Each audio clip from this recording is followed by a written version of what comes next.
soleil est au zénith ce soir, irradiant ma plume de rayons célestes, poussant mon nom qu'apprécier.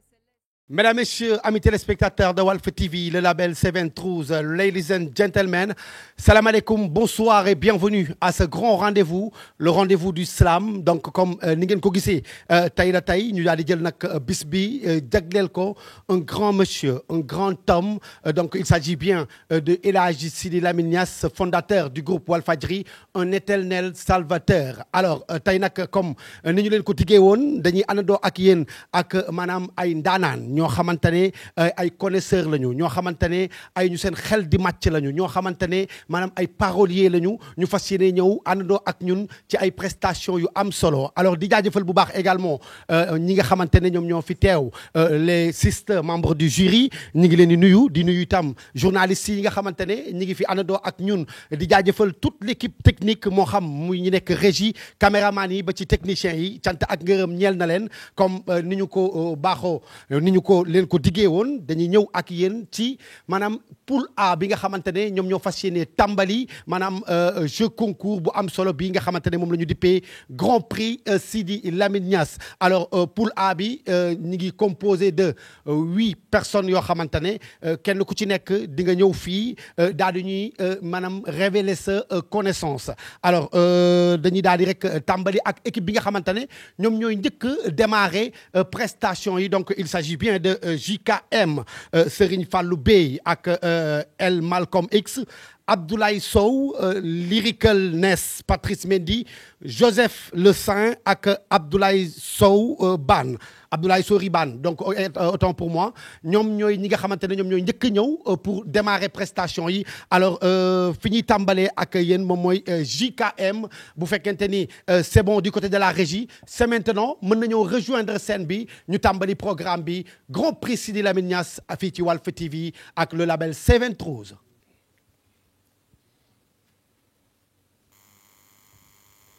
Voilà premier candidat JKM comme ni leen ko waxee léegi rek bokk ci maanaam poule A bi moom mooy doon candidat bi njëkk bi nga xamante ne moom mooy indi def prestation donc dañu koy bàyyi tout d'abord mu présenté wu bu fekkente ni baax na du côté de la régie mën nañu wax moom mooy kan ak tout d'abord fan la bàyyeekoo JKM.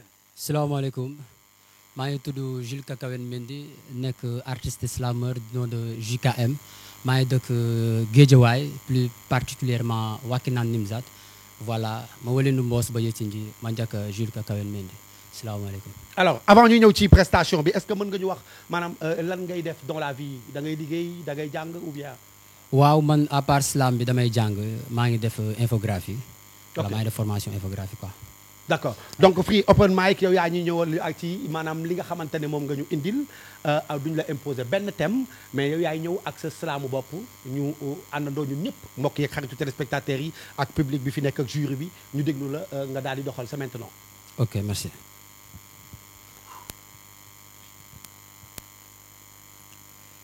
sama mbëggeel ama yee fekk ma xaaj guddi mu dóor ma ne ma fii doo fi nelawee jax si sama xel yëngal saa yuur teg si di ma foowee oowee ci xalima yaa bëri doole dëgg réer fen ës dëgg tiit fen fës bës bu nekk rongañ tokk dëgg ji làmmiñ dëkkee wax li ka neex ak li ka neexul ba neexul waaye fii yërmande amatul luñ dem mooy ay ndax dëgg lañ waxatul fii sax wuratul agression man te baax daw takk tëritul nit mooy rey moroom nitam foog ne yàlla fàtte woon naa ni ñuy sax borom bi lañ gëmatul maam daan na wax naan wu ci dañu bokk wër sëkk saa bàyyi ak ay jabaram dañ ko wër sëkk njabar jax si seeni doom ba ñeneen telu boon gëm loo leen ne bokk ñu dara jàppe seen bopp ay noon wax leen ma su dee njàng bokk na ci luy dox réew lu tax ñu koy foowee su dee jàngalekat bi duñ ko fay waa lu muy amee doole université grève du jeex université jàng dafa yéex privé yi am lu leen neex ndax ay bor yu dul jeex jàngalekat bul fàtte ni jàngale mooy jàngale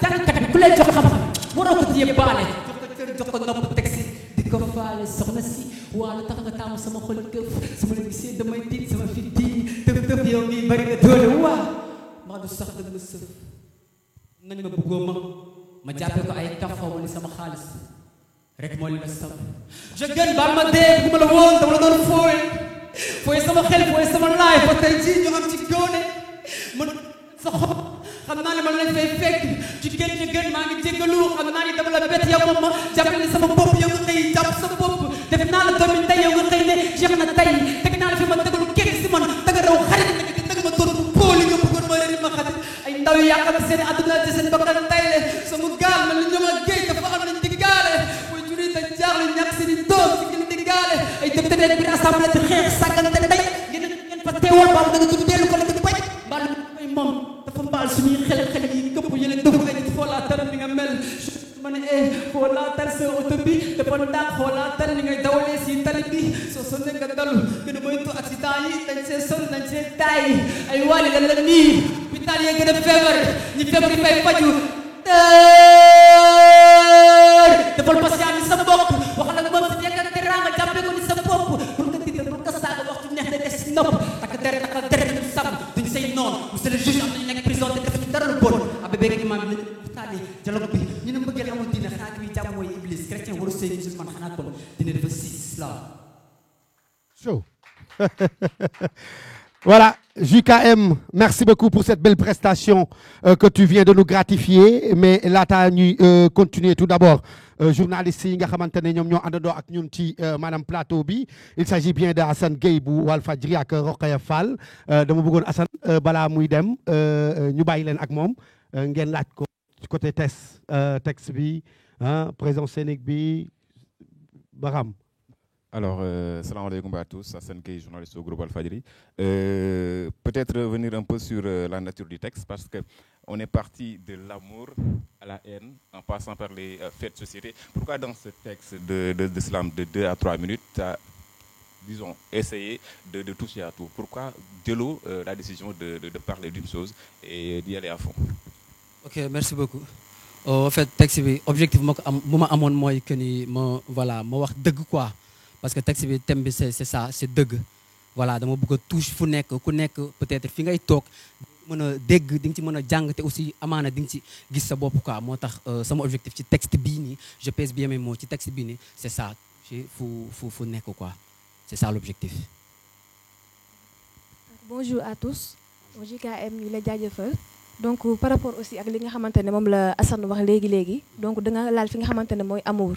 nga jógee fa laal aussi li nga xamante ne mooy sensibilisation par rapport ak couches sociaux yëpp laal nga ko mais lan moo la gën a inspiré pourquoi nga choisir ñaari thèmes yooyu yëpp. waaw thème bi boo xool texte bi du moins boo xoolee du benn thème du ñaari thème tout simplement du amour ak haine tout simplement parce que ca njëlbeen maa ngi wax parce que en tant que slameur en tant qu'artiste on est tous engagés léegi ci engagement boobu noonu ci laay commencé moo tax boo dégloo texte bi lu ma lay bëgg a wax mooy que ni dëgg moo ma ñor dëgg ma tax a jóg moo tax texte bi déjà mu tudd dëgg donc lu may bind yëpp lu ma génn yëpp lu ma déclame yëpp ci texte bi voilà ce sont des choses yi nga xamante ne c'est véridique quoi mais du loo xamante ne dama touché amour tout simplement wala haine tout simplement dugg naa fu nekk dugg naa ci amour génn naa fa dugg naa feneen ak feneen ak feneen objectif de général c'est ça toucher essayer de toucher partout quoi. Merci. Voilà, c'est aux membres de jury de noter. Ñoom ñu ngi sur place donc Siste Elbi Fatim Si présidente jury ak Samira Fall ñoom ñooy noter pour JKM. En tout cas, merci beaucoup. Donc ñu ngi lay souhaiter bon courage et bonne chance. Alors mi ngi noonu comme vous le voyez ñu wëy ak yéen ba léegi rek ci maanaam candidat yi nga xamante ne ñoom ñoo war a prester juste après JKM Serigne Fallou Bey que nous recevons sur cette scène su fekkente ni Serigne Fallou c'est bon et du côté de la régie ñu àndandoo ak moom ci beneen slam toujours ci poule A bi Serigne Fallou Bey. Serigne Fallou bonjour. Bonjour. Vous allez bien? waaye sant yàlla bu baax alhamdulilah. Alors ñu bàyyi la nga présenté wu wax ñu fan nga bàyyee ko. waaw maa ngi nuyu mboolem ñi nga xam ne ñoo ñuy seetaan ci asalaamaaleykum man la Serigne Fallou Bey bàyyi ko diwaanu ba Guinguinéo. Serigne Fallou, qu'est-ce que tu fais dans la vie? waaw étudiant là je viens terminer ma licence à l'université du Sine Saloum El Hadji Ibrahima Niass. Aïcha, merci beaucoup donc à toi le micro. Ok, merci. J'ai entendu et lu quelque part où il disait que les Africains sont des barbares. Lui répondre par volonté n'est pas trop tard. L'Africain est victime de discrimination et d'inégalité. D'exploitation au travail et vrai crime contre l'humanité. L'Africain ne mérite pas ça. Hey, l'Afrique ne mérite pas ça. Alors que nous devons nous battre pour l'indépendance, nous devons nous battre pour l'unité africaine, oui. Nous devons nous battre pour la confédération. Mais n'avons-nous dit, oh, et la nation, Je vois partout, partout, partout comment la maltraitance prime sur la bienveillance et pourtant on accélère la cadence. Des décennies, nous sommes dans la dépendance depuis 1960, les mêmes circonstances. Le problème du Sénégal, c'est aussi nous, les Sénégalais. Le problème de l'Afrique, c'est aussi nous, les Africains. Fii ngay sonn set dox doxinu sel ñun la dangaa tubaabe ñu jaay suñu aar ci suuf li si xaar ñu seen ci tubaab indoo ki naar lu nit di tàqal ci ko làkk ma jaaxal te maam Cheikh Anta Diop wax na ko yàggul suñu làkk ñu jaay suñu mboor ñu jaay suñu mbatti ñu jaay suñu jaay ba ne weeru wolof ñu ne wolof kañ la am weer ma ne tubaab kañ la am jant baaraam fi jëlee weer moom sa boppay tax ñu xam njëriñu politique la raison d'être de la politique et la liberté de la politique. Eh bien alors pourquoi nous priver la liberté de parole, la liberté d'expression, la liberté de vivre librement sa religion? Yéen ñu ko xañ lu tax ngeen xañ la liberté de vote, la liberté de se déplacer. On est devenus tous menacés dans notre propre pays. Nous n'avons pas besoin de grâce, de privilèges, ni de la chance pour l'indépendance. Liberté la ñu bëgg. Là j'entends le cri de ces citoyens qui réclament il faut la liberté. Parce que ngeen war a aar ngeen gis ni kan tegal di fiir mënu leen ci xiir géej gi ngeen jaay leen bitim réew xañ moom gi bépp ma réew tax ñu kër naan monsieur vous avez un problème de protéine suuf si ngeen jaay seen i gars yi tax mu des ci suuf ñu suuf yëpp la ngeen ñu saxaaral njuux luy dëkkee soxti ko ku jóg ngeen ñaxtu ñu ne la xaaral fii daa xaar ba xat ñu gis ko la xaal ma ne te ku jënd mbaa jaay nga ci poste tubaab le franc CFA n'est pas la bonne monnaie elle endigué notre économie alors il est temps d'aller au champ pour totalement effacer cette dépendance matul ma ne di ko wax ki ko wax ndax ay waxam naax saa yoo ci pap parce que réew mi yéex yàgg du wul ay élection du wul ay wote du wul wàcce kenn wala kenn yéex yàgg révolution rek koy defar tax atum junne juróom-ñetti téeméer ak juróom-benn fukk ba tey ñuy xeex jeex mukk at mu jëli si lu bekk yéeg àppoo ci di bu ñàngal ko jatang te di li mbaa si sa xel xalam xam ne indépendance du waxi neen baax ma naan ci sa teen ba tit ma ici la nourriture ici pour parler d'enrichissement. Je suis le slameur qui détient le don libre pour dire que la voie est libre pour l'ouverture. Moom sa bopp jéeg xooxoof freedom yoo la meeru jàmm salaam. Salam, merci beaucoup Serigne Fallou Bey. Donc dañu koy bàyyi ak journaliste yi Assane Gueye bu Walfadjri ak Rokhaya Fall. Assane. D'abord rester un peu sur le temps choisi pour écrire ce texte. Tu es parti du passé, j'ai entendu, et tout le reste du texte, tu l'as écrit au présent, qui est le temps du discours. Pourquoi ce choix? Ouais, ce soir, j'ai écouté Valdiodio Ndiaye qui disait la politique du Sénégal clairement définie, c'est fixé 3 objectifs qui sont dans l'ordre, il veut les atteindre. C'est ça, l'indépendance, l'unité africaine et la confédération. Et là, j'ai commencé à dire que jamono 1968 loolu ba tey jii ñun war nañoo xeex indépendance war nañoo xeex unité africaine war nañoo xeex li nga xam ne moo di confédération mais gisuma ne ñu ngi koy réussir c'est pourquoi mu bind suñu jamonoy tey tibbee ko ci jamonoy démb inspiré woo ci Valdiodio Ndiaye. Alors au-delà du sens d'un texte, au-delà du sens des mots, temps bi ngay utiliser quand tu écris dafa am lu muy exprimer. Qu'est-ce que tu as voulu exprimer en choisissant ces 2 temps-là? Parce que tu aurais pu choisir le futur, tu aurais pu choisir. Pourquoi ce choix-là? Certainement. ndax li wolof di wax lu ne fàng dee su ko jeex et c'est pourquoi ma ne li ne fàng ndegam kenn du ko jeex naa ci dut baaraam ngir ku nekk mën cee gis boppam et aussi dafa toll situation boo xam ne ci réew mi wala kembaar gi muy continent africain soxla nañ yenn kàddu yi nga xam ni dafa nekk lii ne fàng ñu tudd ko ku nekk mën cee yëg sa bopp. Donc Sëñ Fallou donc par rapport ak sa texte bi nga exprimé léegi nii am nga foo li nga xamante ne soulevé nga problème yi Afrique di dund li jànkonteel yëpp mais aussi indi yàlla nga ay solution mais ci début texte bi am nga foo waxee ne la volonté n'est pas trop tard mën nga ñu ko bamtuwaatal voilà. Waaw, n'est pas trop tard. Mani, il disait que les Africains sont des barbares. Lui répondre par volonté n'est pas trop tard. C'est Hegel qui disait que les Africains sont des barbares et je me suis dit que ne kii war nañ ko tontu. Mais bi mu ko waxee ba léegi man tontu wu ma ko ndax fekkewu ma ko waaye tey la sama xalima fas yéene xaatim tontu ko nag ànd ceeg volonté c'est pas trop tard quoi. Merci. De rien, merci beaucoup. Voilà, merci beaucoup Serigne Fallou Bey. Les notes, donc ñu ngi ci àndandoo ak Fatim Sy, présidente jury, Samira Fall ak Siste Elbi. Alors je tenais à remercier le chef du projet, Dof Diop de Walfadjri, l'homme de Black Label. ñu ngi koy remercier bu baax a baax di remercier également le label Seven Truths yëpp. Donc ñu wéy ak yéen ba léegi rek toujours avec les candidats du pool A. Donc après JKM, Serigne Fallou Bey, El Malcolm X la ñuy àndandool mu nar a doon 3e slammer bu war a prester. El Malcolm X, c'est maintenant. El Malcolm X sur la scène, Grand Prix Sidi Lamine Niass. El Malcolm, bonjour. Bonjour, salaamaaleykum wa rahmatullah. Voilà ñu bàyyi la nga nuyoo ak téléspectateur public bi wax ñu maanaam fan nga bàyyeekoo. maa ngi tudd El Malcolm X, OBB, original Bawol. Je viens de Diourbel. Ok. Qu'est-ce que tu fais dans la vie? Je suis étudiant en journalisme et communication, en même temps étudiant à l'université Anta Diop de Dakar, département lettres modernes. Ok. Voilà. El Malcolm X, OBB, à toi le micro. rëbb naa ko timis ak yoor man ko fàdd ca bésub di béer ca njolloor mu daal ne kàdd ma jël nokkee yóbbu ma feeñ ca ndofee mu ngi ma làkk ca gannaaw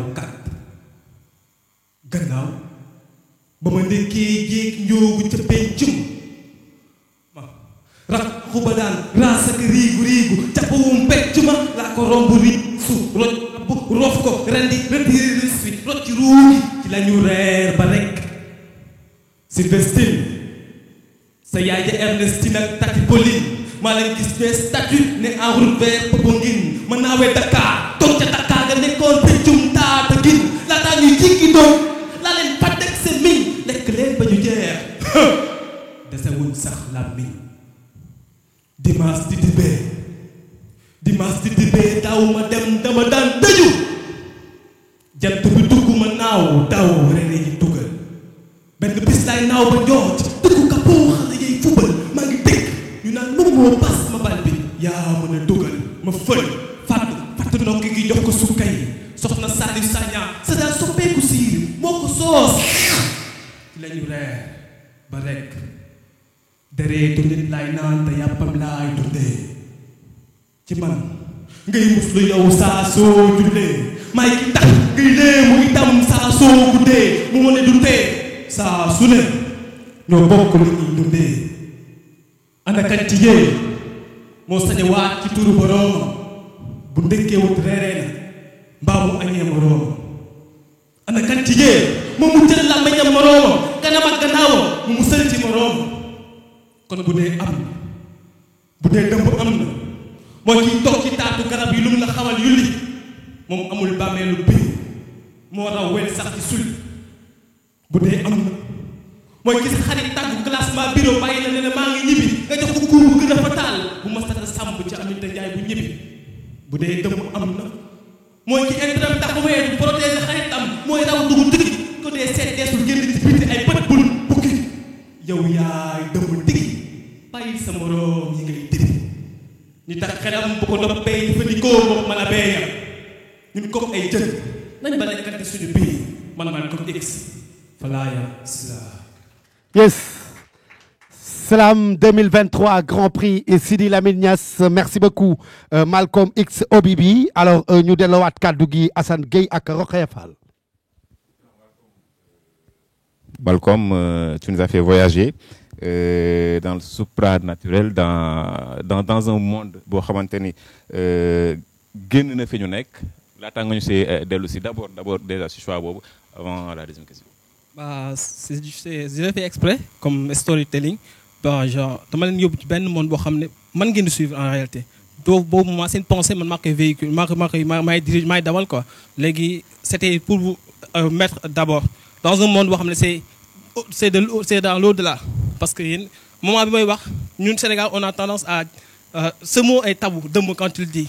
Maintenant pour apporter plus de concentration à mon public dama leen yóbbu ci monde boobu ba pare quoi.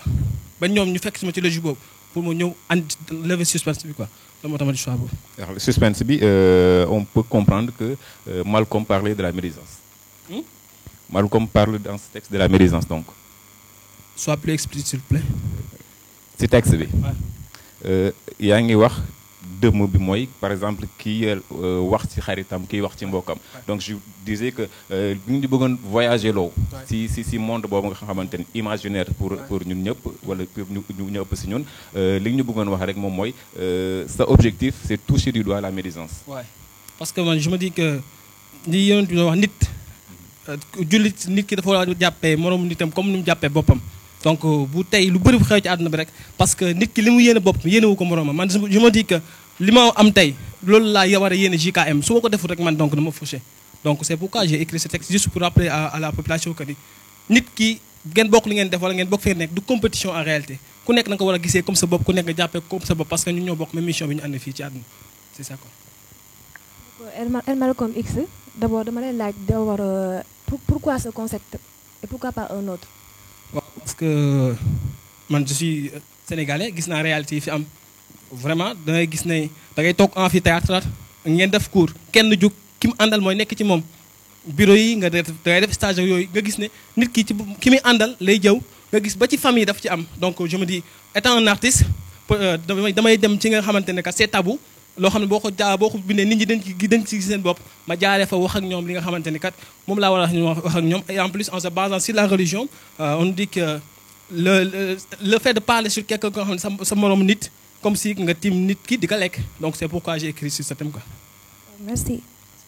Voilà, merci beaucoup El Malcolm X Obibi, donc 4e candidat ci poule A bi donc ñu bàyyi appréciation jury bi ñoom dinañu def seen liggéey ci wàllu woowu wéy ak yéen ba léegi rek ci Grand Prix Sidi Lamine Niass Slam 2023 donc Lyricalness bu fekkente ne mi ngi fi Lyricalness sur la scène du Slam 2023 Grand Prix Sidi Lamine Niass.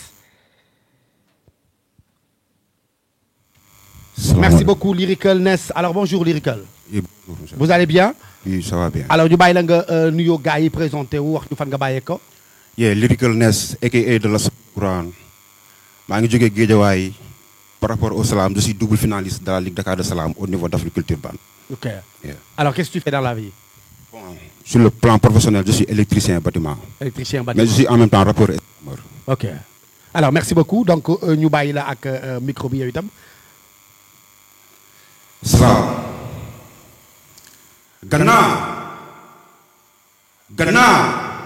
gannaaw lu langoo caag maaw ànd naaw ni ca naaw xilaaf door malaaka jëgi nit jinne yiiri fekk buur dox ak moom duniyaa dëkkal ko dil yi tudd muur ba ñu juddoo léegi li ñu def bakkaar yeeg ayib bi ni ñu def jeexitalu deret yaa nga wal suñuy suuf xeef nii ñu nekkee lépp lu ñu mës a fekkee buur moo ñu sas ñu leeral ko nii ñu dëkkee saraa ñun ak ñàkk ba nee na nañu ko wan watatu lii raa mu tëli ñàkk ba kon ñoo ngi lay teer ci suñu géew buur ak lan wa sax lan ñu dalal suñu réew ba ñu jógee ni da nga ñuy gane si dañoo daw dekkil suñuy néew ndax seeni dee bëgguñu nga xam lu waral seeni dee xëy ñu ci yoon te nes ñu lu baax ci ngoor dëggal mbon ngemba ko ni góor ñetti melam ni jigéen lay door def ñu loo ñu gërëmee te xaw nga ci ban àdduna nga ñu yërëmee ndax fii dañuy toroxal say ñooñ këpp seen lu baax witti seeni poj rey leen gis naa benn ñu leen di roñ mbon caaxaan puugare ak po la ñu mooñ kilifa yi sëg ci war ñu xar ci ndoor dëgg buur nañu lay tooñ fii ma nga dagee cëroo sa diine gi di gâteau dina màbb su dee château suuf su dee bateau ndax da ngay gis ñu xëccoo jiite ci pàccoo sagaru junni yi ñu koy wàññi bu taw fi gi dëgëroo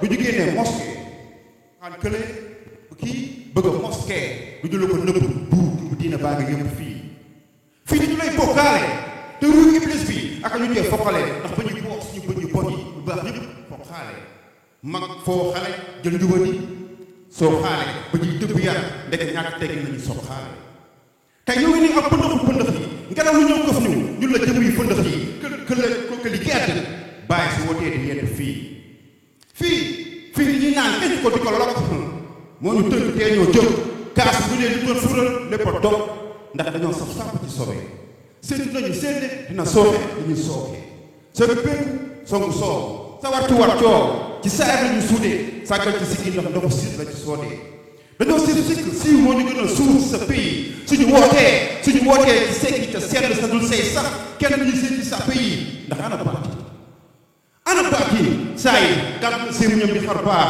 ana leer ana kéemaan ana góor yàlla yi daan wane xar baax ana melo soxna Mariama Bousso fii foog ma gàddaay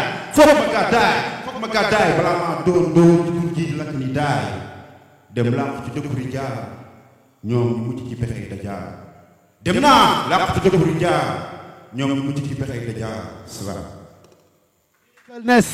Voilà, merci beaucoup.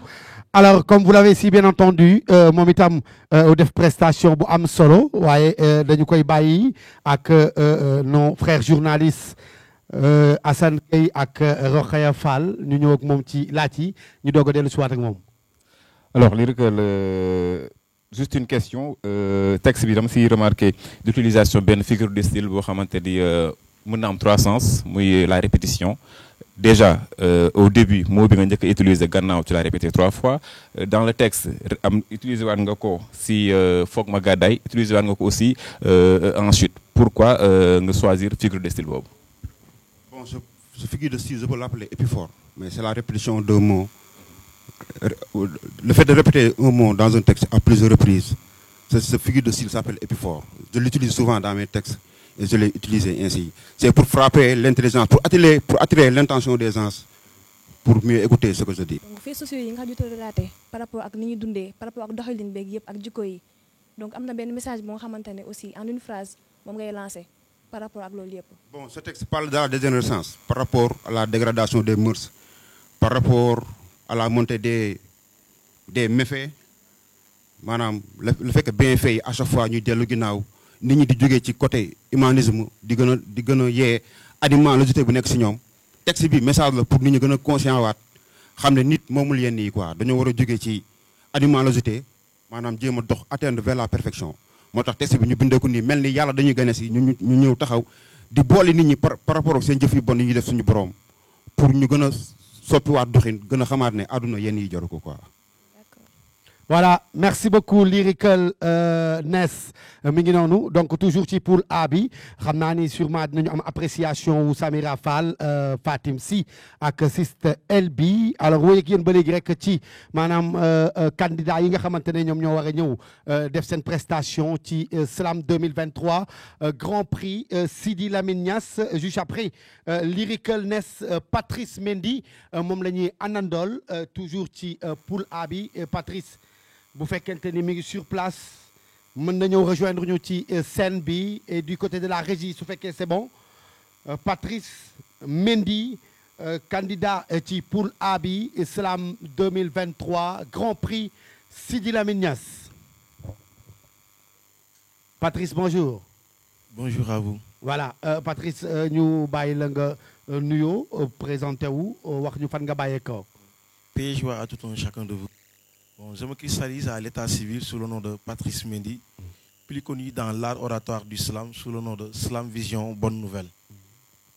Ok. Vas-y. Je suis un étudiant à L1 en droit au niveau de l'université Assane Seck de Ziguinchor. Voilà, merci beaucoup Patrice Mendy. Donc à toi le micro.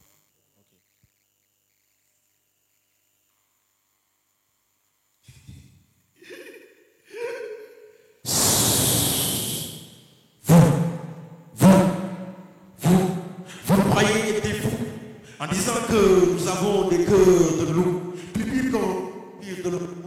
Ces fantassins de politiciens sont des assassins de première.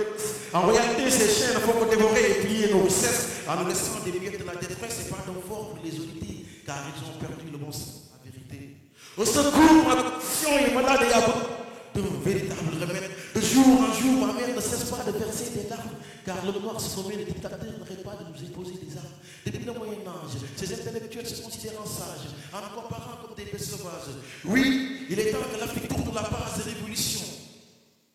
Oui, il est temps que l'Afrique tourne la page de révolution. Alors, pourquoi on se pose des montagnes de questions qui s'en vont sans réponse ni solution? Un problème qui nous emporte dans un véritable dilemme d'équation. Quand on voit que la science est trahie par sa juste conspiration, c'est ainsi qu'est née la révolution. Celui-ci que tu as la barre d'évolution. Oui. Celui-ci que tu as la barre d'évolution. la religion de l'homme mouvement à la merci de l'argent, sous les pétales du vent de nos dirigeants, mort de famille des enfants. Mon peuple périsse faute de connaissances, jeunesse de quotidien du côté mon tendance. Aïe, ça bulle, ça fait mal, disons-nous la vérité, question de la moralité. L'éducation n'a plus de sens qu'elle a perdu sa quintessence de traveleur. Le Sénégal est en matière mentale bleue, mon pays va mal. J'aimerais connaître une justice qui se connecte avec l'injustice, liberté d'expression, signe d'arrestation. La dictature du règne de Paris à Dakar, objet de conspiration. Sur une assemblée nationale comme l'arène nationale, que celui qui a des oreilles entend ce que l'esprit souffle. Cela, vision, bonne nouvelle. Chaud. Voilà, merci beaucoup Patrice Mendy. Donc ñu delloo kàddu gi Assane Gueye ak Rokhaya Fall. Assane. Revenir un peu sur le fond du texte, au-delà de la question que j'avais posée tout à l'heure à Lyrical sur la répétition, figure de style Bobo. Il y a aussi 2 à 3 choses que je retiens du texte. Liberté d'expression, tu en as parlé sans le nommer. Il y a aussi les mœurs qui se meurent, si je peux le dire comme ça aussi. Tu en as parlé sans le nommer. Pourquoi, dans un même texte, tu touches à plusieurs choses? Est-ce que tu ne risques pas de perdre ton argument en parlant de tout et de rien en même temps? Non, je ne pense pas. Parce que moi-même, en tant que tel, je suis un activiste. Et en tant qu'un activiste doit dénoncer. Là où intervient le nom Slam Vision, qui veut dire apporter des solutions, la liberté, la relation et la maturité. Pourquoi j'ai insisté sur certaines choses? C'est juste pour montrer qu'au Sénégal, certaines personnes croient qu'ils sont des secrétaires de Dieu. C'est-à-dire que, bon, il y a un frère qui m'a dit ainsi de suite. C'est comme si que nous avons attesté que tu comprends? Vous comprenez? Benen affaire aussi, j'ai dénoncé qui meuri fi jot am parce que tay gi ni fu nekkone carrément waxtaan nañ affaire yi problème yi am ni sur le table aussi tamit ñu informer population bi sur yenn loi yi nga xamné carrément dañ koy jallalé assemblée inconsciemment yoy dañ population bi duñ ko xam benen affaire aussi bu moy gën aussi mo nek ci texte bi lutax ñuy fal ay nit assemblée nationale ñu nar ñu représenter dignement ñu fay nekk di xeex loolu noonu moo tax ñu ne carrément jeunesse bi ñii ne jeunesse bi dafa mal éduqué mais éducation bi suñu papa yi suñu tonton yi suñu maam yi foofu la war a njëkk a commencé ay saagante tey ñëpp xam nañ ne assemblée nationale am na ay saagante ay dóorante kurbañ ainsi de suite moo tax nag réalité sociale yooyu dañuy gis ci mbedd bi noonu léegi loolu noonu laa nekkoon di dénoncer léegi nii quoi. D'accord, Patrice Mendy. Donc nga waxtaanee déjà politique mooy thème général bi mais de par là aussi mooy utiliser bu nekk am signification. Donc am nga foo waxee ne la science est trahie par sa juste considération donc lan mooy signification phrase boobu ak pourquoi. Ok merci. tey jii nii fu ñu xoolee Sénégal am nañ ay jeunes yu bëri yi nga xam ne ay entrepreneurs nañ ñoo ngi yëngu ci côté science mais lan moo tax suñu état duñ leen choisir on préfère jël ki nga xam ne moo ngi France yaa ngi dégg Sénégal tey jii nii am na ñu mën a defar puso mais puso avant il faut que ñu dem ko extérieur tey jii nii Sénégal si yére bu nga sol nii am na ñu ko mën pourquoi pas ñun duñ leen valoriser c'est-à-dire que comme si que dañoo négliger suñu science comme lu ko Cheikh Anta Diop science sans conscience nekk ruine de waaw comme si que dañoo am benn négligence ci jeunesse wala joxuñu confiance ci jeunesse bi nii quoi et aussi tamit cela me tient à cœur moo tax ma daal di koy dénoncer texte bi waxul kese ci politique mais laal na ci côté religion aussi tamit laal na ci côté éducation domaine bi mu laal dafa bëri quoi. Donc aussi Patrice ci fin texte bi aussi ce début de voix ñu seetlu ne dafa baissé pourquoi intonation boobu noonu. waaw parce que loolu noonu c'est normal fa bëgg a wane lu tax début bi mu baissé parce que damaa ne celui qui a des oreilles entend ce que l'esprit dit c'est-à-dire que texte bi borom xam-xam yi laay waxalal borom xam-xam yi dañoo war a am temps ak écoute pour ñu mën a déglu li may wax pour ñu mën ko déchiffrer parce que tey jii poète mënoo ñëw déchiffrer ay écrits si ay 10 minutes ou bien kii il faut que nga laajte ko poser ko question ainsi de suite. Merci. Ok, merci.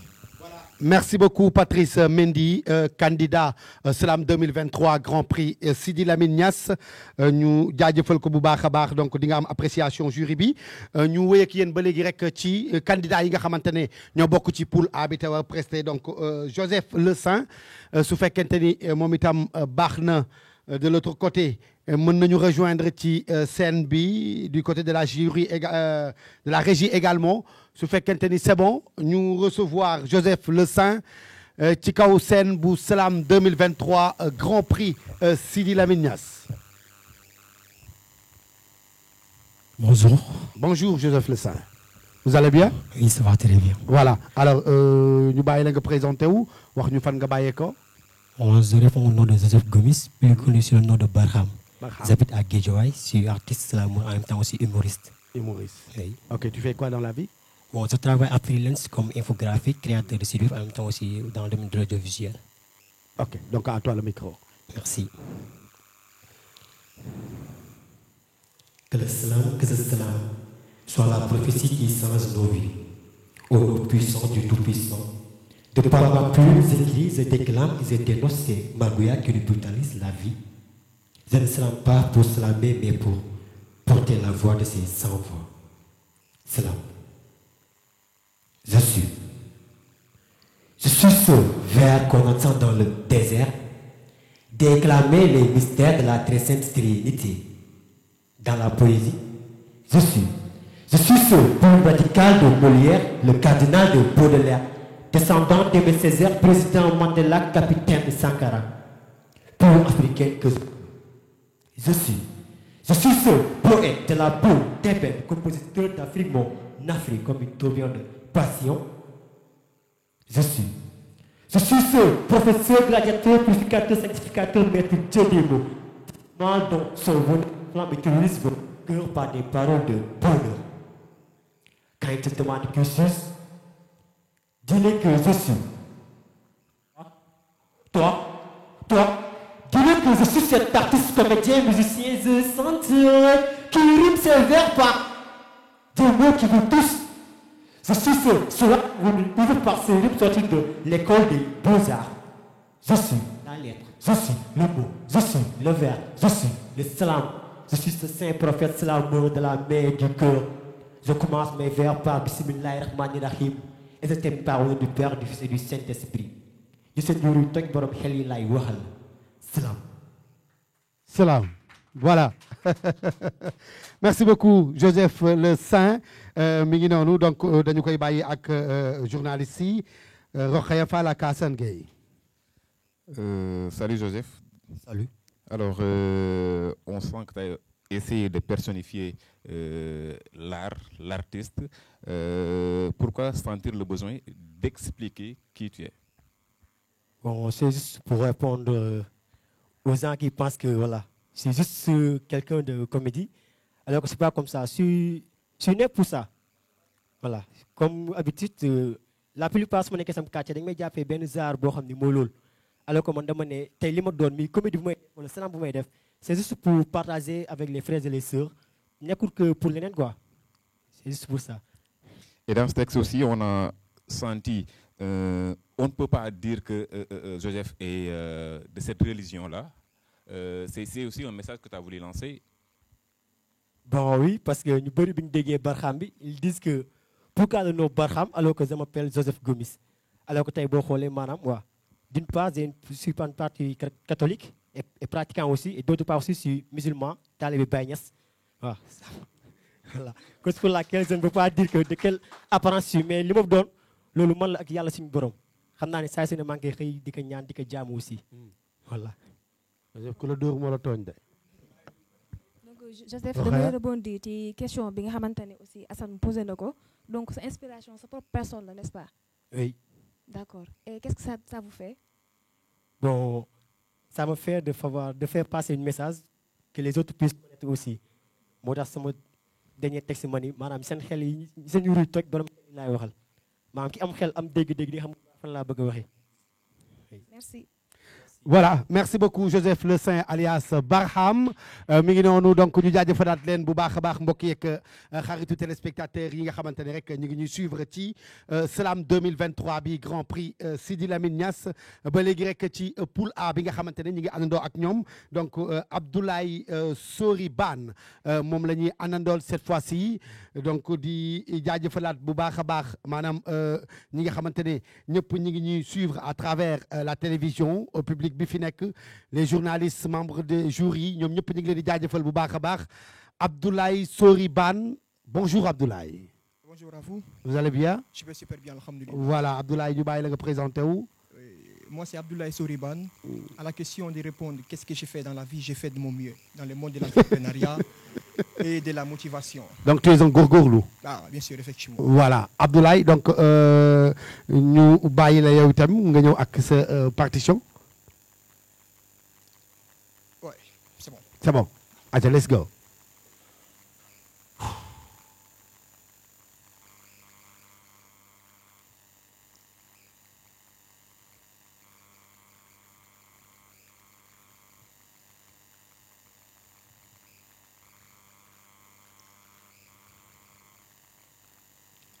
Si ma passion ne me libère pas, que mon âme m'emprisonne. Comparé à ces gens, ma solitude prime, ces mondes pourris m'empoisonnent. Je suis un génie, je le sais, mais je l'ignore. Je prends rarement les choses au sérieux. À la maison, je préfère un guignol. Seigneur, Seigneur, je suis bizarre, tu le sais, c'est ma manière. L'amour est coûté, sous-côté, je suis sans sou. Manuel, Samuel me dit que ta vie est Samuel.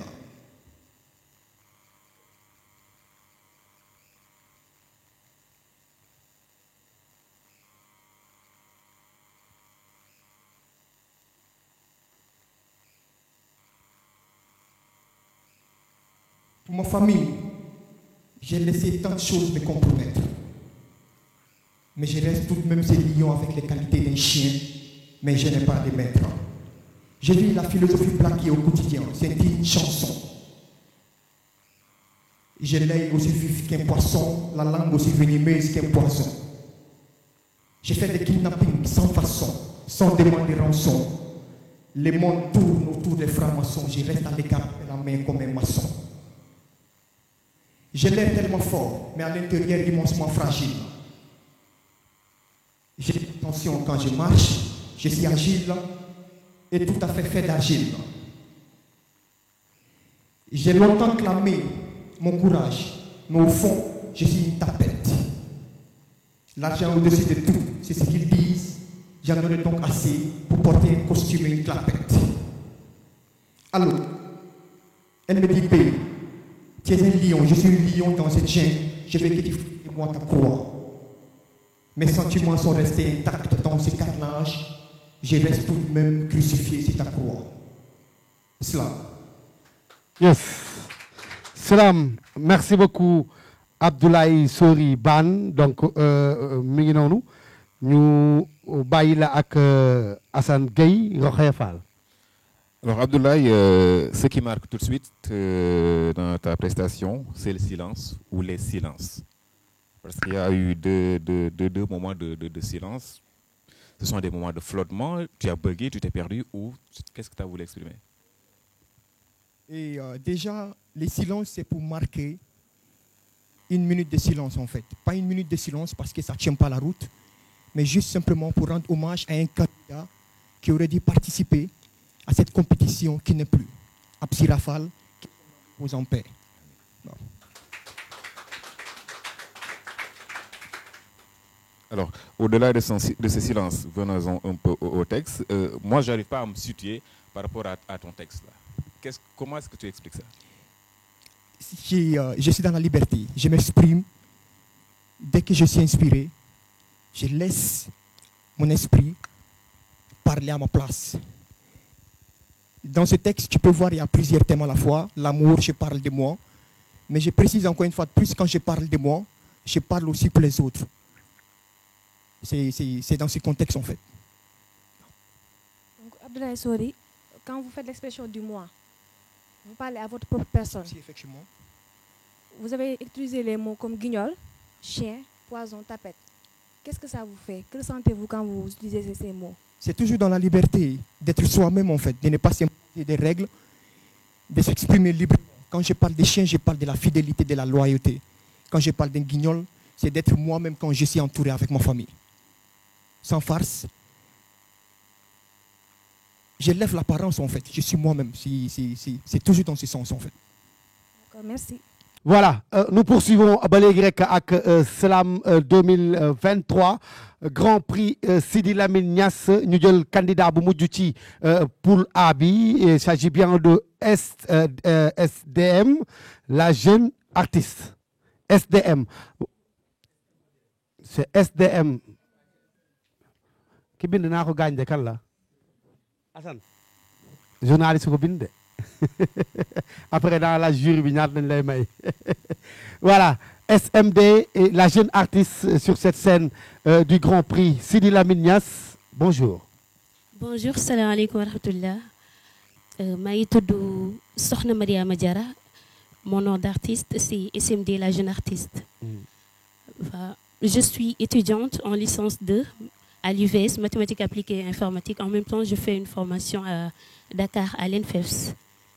Voilà, merci beaucoup SMD, la jeune artiste. Donc à toi le micro. Ce mot dont je vous parlais est composé de ces lettres suivantes. F, E, M, M1 et EO. Final, un peu comme le F de faiblesse, le A d'ambition, le M de magnifique et le second M de mère et enfin le E d'éducatrice. Vous me demandez de quoi je veux parler. Ceux qui ont le courage de bien écouter vont sans doute deviner que ce mot que je veux parler est un mot que nous connaissons tous. Un mot simplement composé de ces lettres que j'ai citées. Je vous parle de la femme. Je la dis dans mon slam. Je vous décris ces belles âmes. Le F de faiblesse, elle est sensible à la détresse, ne supporte pas trop le stress. Je m'adresse à ces princesses remplies de sagesse. Nous savons tous que c'est un E qui suit à cette lettre F, mais nous prononçons, on entend A au lieu de E. Le A d'ambition, elle est si ambitieuse. La lettre M, M de magnifique, elle est si charismatique, chic avec une beauté angélique. Elle est si belle de sa beauté naturelle, tel le ciel, mais si exceptionnel. L'homme n'aurait jamais existé sans elle. Le second M, mère, miroir, miracle ou mystère, elle prend même le rôle d'un père. Étant nos repères, elle est tellement chère que quand on la perd, eh bien, on perd tous nos repères. Ah oui, j'exagère, elle est une guerrière. Elle ne représente pas de barrière s'il s'agit de sa carrière. Et enfin, la lettre E, le E d'éducatrice, elle est la première éducatrice et protectrice. Étant une maman, tout en formant son enfant avant de l'enseignant, par conséquent, elle est juste intelligente. Ah oui, ce n'est pas que je suis une femme, je déclame ces belles dames. Si vous ne me croyez pas, messieurs, dames, référez-vous à vos mères et femmes et vous allez comprendre que ces clames ne sont pas pour faire du drame. Revenons sur les Seigneur. Oui, le créateur des producteurs et par ceci, nous avons créé de vous, pour vous, des épouses que pour vous, les en tranquillité. Nous avons mis entre vous de l'affection et de la bonté. Ce qui veut dire que, messieurs, dames, sans la femme, il n'y aura pas de stabilité. Sans la femme, il n'y aura pas de sérénité et que celle-ci mérite toute bonté. Jigéen mooy école bu njëkk mën a defar dëkk kon nag bu la dara fëkk. xamal ki nga doon bu teggi yoon sama wàcc yoon ba xëcc ak may def lu warul xel ma tulwaay ne dund gi saxul. T'es une femme mais n'oublie jamais que toi la femme, t'es un modèle, oui, une idole. T'es une référence, arme-toi de connaissances et garde ta croyance, sinon tu pourrais avoir la malchance. Sama sangor lu mu miti bul jaay si ngor ndaxte jigéen nga xamal ki nga doon bul teggi yoon jigéen nga. Slam 2023 SMD, la jeune artiste. Merci beaucoup pour cette belle prestation. Alors ñu bàyyi ko ak Assane toujours ak Rokhaya Fall. SMD, alors d'abord dans ce texte tu as suivi une règle. En plus tu es sorti pour être libre. Je m'explique. En débutant ton texte, acrostice nga utilisé, c'est-à-dire un poème à partir d'un mot en utilisant les lettres femme. D'abord, pourquoi ce choix de déconstruire règle yi nga yi teg? lu tax commencer épeler mots yi juste c'est pour attirer l'attention du public. Par exemple soo ñëwee rek peut-être wax la femme genre xam nañ directement li ngay wax mais juste boo ñëwee dañ naan kii lan la war a wax lan la andi tey léegi yow da ngay ubbi seen xel daal dinañ gën a attentionné wu pour déglu yow fan nga jëm. On sent aussi la force de la femme dans la faiblesse, dans sa faiblesse, je dirais. Est-ce que ce poème est une manière pour toi de dire à certaines femmes qui ne se sentent pas assez fortes qui elles sont? Ouais, juste pour dire que femme jigéen mooy lépp jigéen mënul ñàkk ci dëkk boo xoolee wax naa ko ci suuf jigéen mooy école bu njëkk. kon nag bu la dara fëkk genre daal pour nga xam yow kan nga kii bi nga am dayoo bi nga am ci dëkk bi maanaam teg ko ci place am daal wan ko ne yow tu comptes daal tu comptes dans la société voilà. Une dernière question par rapport au nom SMD. Soxna Mariama Diarra, la jeune artiste, elle deviendra grande. Tu vas changer de nom? J'ai pas bien entendu. SMD, la jeune artiste. La jeune artiste deviendra grande, certainement. Elle deviendra grande. Est-ce que ce nom-là ne risque pas de te laisser au cours de votre carrière? Non, l'islam, parce que man d'ailleurs, man chanteuse là, xam nga. Wa, légui man islam may def ni juste pour attirer l'attention des personnes. La jeune artiste, yow xam nga ku nekk maanaam daal mag buy wax fële jeunes yi dañ na ak kii mag la dox na ndawam ba pare moom il ne compte plus daal maanaam daa dox ndawam ba pare nekk fii di ñu yedd par exemple yow bu fekkee jeune nga ñëw di wax ak ñoom dañ lay déglu parce que seen morom nga daal loolu moo tax ma choisir surtout bu ñu nee la jeune artiste kan nan lay war a mel la kan la war a doon juste bu ñu gisee ne seen morom la mën na am ñu déglu la waaw. SMD donc def nga ay compliment ci jigéen li mu war a mel yooyu yëpp mais est-ce que am na benn message particulier boo xamante ne aussi da nga koy lancer à toutes les femmes rek. waaw comme ni ma ko waxee ci biir texte bi à la fin jigéen mooy école bu njëkk parce que jigéen mën na mooy yaay moom mooy jabar mën naa maanaam moom mu nekk ci kër gi exemple la te idole la xale yi si moom la ñuy xool parce que yonent bi sax sallallahu alayhi wa sallam dafay wax kii ni xale yaa ngi koy yaree fi nga koy tànnalee yaay. léegi kon jigéen dafa war a defar comportement am ba nga xamante ne moom xale moom la ñuy xool exemple la d'ailleurs xale bi moom jur nga ko dem na nekk bébé dem nekk mag lépp lu mu gis yow loolu lay jéem a def li mu gis danaan baax na ko moom exemple la dafa war a defaat xool doxinam xool colinam bu ko alal jiital bu ko dara fëkk ba nga xamante ne moom dina doon idole boobu noonu dina ko wuyoo loolu la ok salaamaaleykum. SMD, la jeune artiste, merci beaucoup. La femme, c'est avant tout notre mère, celle qui donne la vie, l'essence même de la vie. Alors mi ngi noonu c'en est tout pour aujourd'hui. Donc loolu moom moo nekkoon maanaam pàcc bu njëkk Slam 2023 Grand Prix Sidi Lamine Niass ñu àndoon ci ak maanaam candidat yu xarañ yooyu nga xamante ne jaar nañ fi donc dinañu am appréciation jury bi bu ko defee rek ñu xam ñoom fan la ñuy mujjee ak maanaam concours bi. En tout cas merci beaucoup Assane Gueye ci maanaam laaj yu am solo boobu merci beaucoup Fall également, de remercier les membres du jury, donc Fatim Sy est présidente du jury bi, merci beaucoup, de remercier également Samira Fall ak Siste Elbi, jaajëfal bu baax a baax maanaam ñi nekkoon ci régie bi équipe bu technique bi caméraman yi jaajëfal bu baax a baax ñi nga xamante ne ñoo nekkoon ci wàllu son bi également ak public bi fi teewoon ak mbokk yi xaritu téléspectateurs yi merci beaucoup donc jox leen rendez-vous ci beneen numéro ak beneen poule ci Slam 2023 Grand Prix Sidi Lamine Niass. Merci beaucoup et à la prochaine. Ciao.